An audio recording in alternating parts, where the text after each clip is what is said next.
čtvrtek 26. března 2020.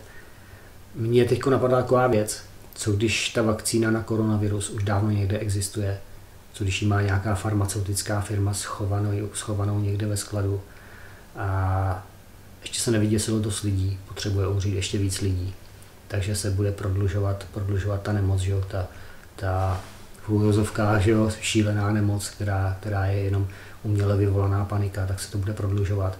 Počká se, až umře 100 000 lidí, jo, nebo nějakých 200, 300. Pak někdo vyskočí s tím, že se našla vakcína a že ji potřebují ještě testovat, tak se bude čekat a až umře nějakých 500 000 nebo 1 000 000 lidí.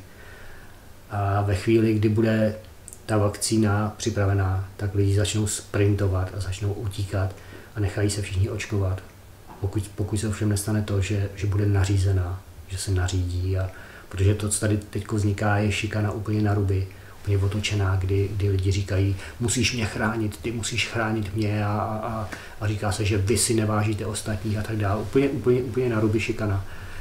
A když se potom to očkování nařídí, tak ale byste se nechtěli nechat, tak na vás budou všichni koukat jak na největšího ďábla, jak na největšího hajzla, který si neváží života a těch ostatních. Přitom si nikdo neváží ostatních, všem jsou jeden druhýmu je ukradený, ale když se dějou takovéhle věci, tak si všichni si hrajou, jak jim záleží na druhých. To je úplně to samé, jako když Miss Universe řekne, že by si přála světový mír a to jsou všechno jenom keci, že jo? Tak ty lidi teďko kecají, jak jim záleží na ostatních, ale tak to není.